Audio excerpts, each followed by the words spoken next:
आप देख रहे हैं टीएनआई आवाज और मैं हूं आपके साथ सलमान। भारत भूमि हमेशा से ही वीरों की जननी रही है।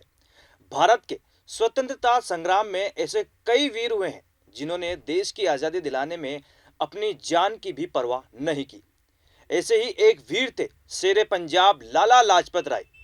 लाला लाजपत राय भारतीय स्वतंत्रता संग्राम के एक महान सेनानी थे जिन्होंने देश सेवा के लिए अपने प्राणों की आहुति दे दी और अपने जीवन का एक एक कतरा देश के नाम कर दिया।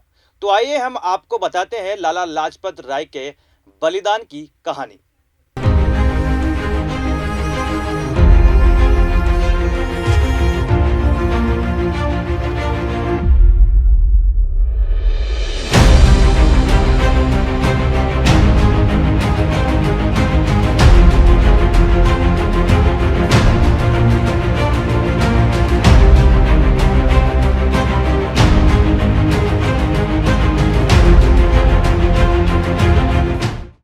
28 जनवरी 1865 को लाला लाजपत राय का जन्म पंजाब के मोगा जिले में हुआ था।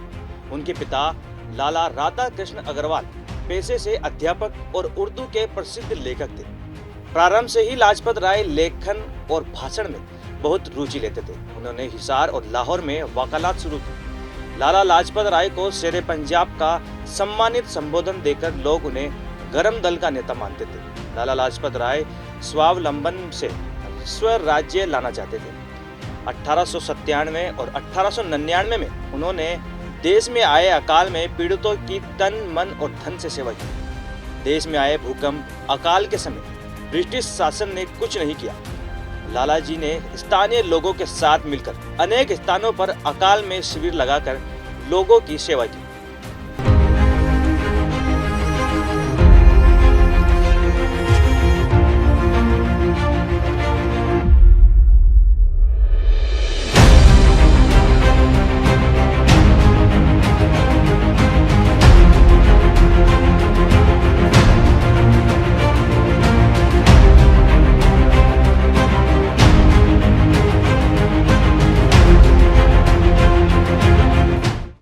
आपको बता दें कि 1897 और 1899 में उन्होंने देश में आए अकाल में पीड़ितों की तन मन और धन से सेवा की। देश में आए भूकंप अकाल के समय ब्रिटिश शासन ने कुछ नहीं किया। लाला जी ने स्थानीय लोगों के साथ मिलकर अनेक स्थानों पर अकाल में शिविर लगाकर लोगों की सेवा की। इसके बाद जब 1905 में बंगाल का विभाजन किया गया तो लाला लाजपत राय ने सुरेंद्र नाथ बनर्जी और विपिन चंद्र पाल जैसे आंदोलनकारियों से हाथ मिला लिया और इस तकड़ी ने ब्रिटिश शासन की नाक में दम कर दिया।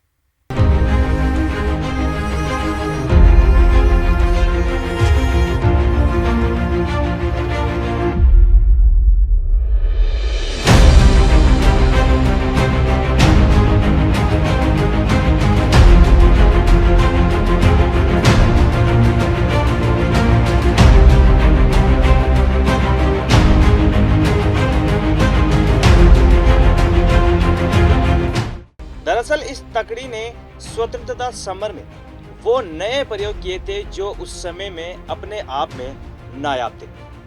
लाल बाल पाल के नेतृत्व को पूरे देश में भारी जन समर्थन मिल रहा था, जिसने अंग्रेजों की रातों की नींद हराम कर दी। उन्होंने अपनी मुहिम के तहत ब्रिटेन में तैयार हुए सामान का बहिष्कार और व्यावसायिक संस्थानों में हड़ताल के माध्यम से ब्रिटिश सरकार का विरोध किया।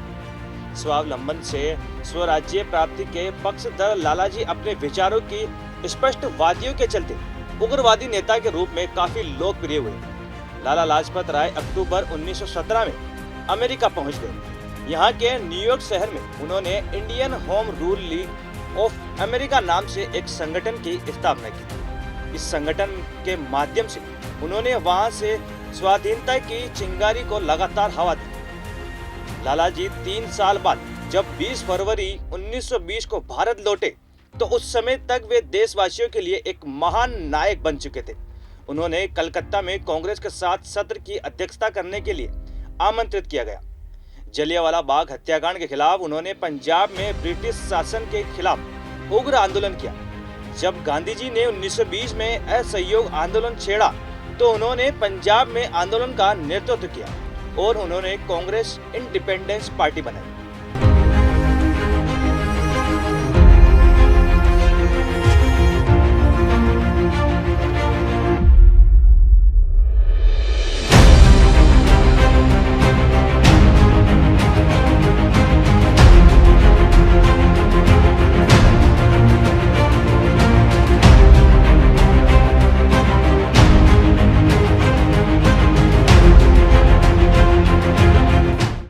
साइमन कमीशन 3 फरवरी 1928 को जब भारत पहुंचा तो उसके शुरुआती विरोधियों में लालाजी भी शामिल हो गए। इस कमीशन का विरोध करने लगे। ये साइमन कमीशन भारत में संवैधानिक सुधारों की समीक्षा एवं रिपोर्ट तैयार करने के लिए बनाया गया। 7 सदस्यों की कमेटी थी। ये सभी भारत में संवैधानिक ढांचे को अंग्रेजी मंशा के आधार पर तैयार करने के लिए भारत आए थे।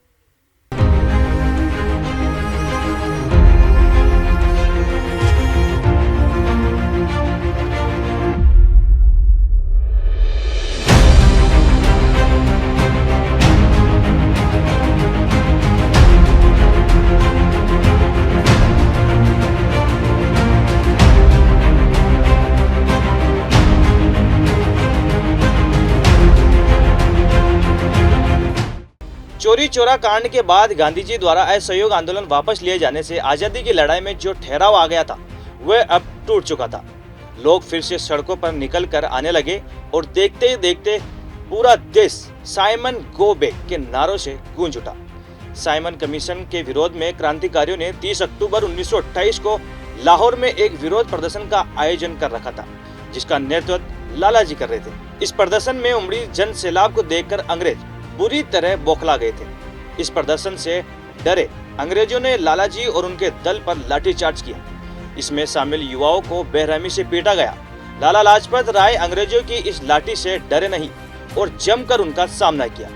इस लाठीचार्ज में लालाजी बुरी तरह घायल हो गए, जिसके बाद उनका स्वास्थ्य बिगड़ने लगा था।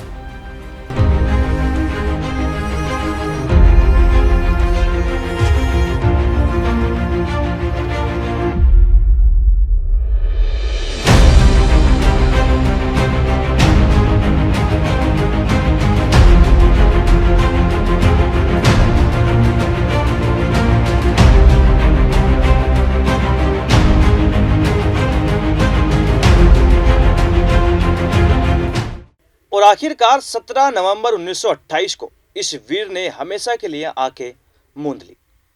लालाजी गरम दल के नेता थे। उन्हें चंद्रशेखर आजाद, भगत सिंह, राजगुरु, सुखदेव व वीर क्रांतिकारी अपना आदर्श मानते थे। जब लोगों को पता चला कि अंग्रेजों ने बेरहमी से पीट कर लालाजी को मार डाला तो गरम दल के नेता उत्तेजित हो उठे और लालाजी की मौत का बदला लेने के लिए 17 दिसंबर 1928 को ब्रिटिश पुलिस अफसर सैंडर्स को गोली मार दी गई। बाद में सैंडर्स की हत्या के मामले में राजगुरु, सुखदेव और भगत सिंह को फांसी की सजा सुनाई गई। फिलहाल की इस खास पेशकश में सिर्फ इतना ही। देश और दुनिया की तमाम बड़ी खबरों से अपडेट रहने के लिए देखते रहिए TNI आवाज, आपकी आवाज के साथ। और मुझे दीजिए इजाजत। नमस्कार।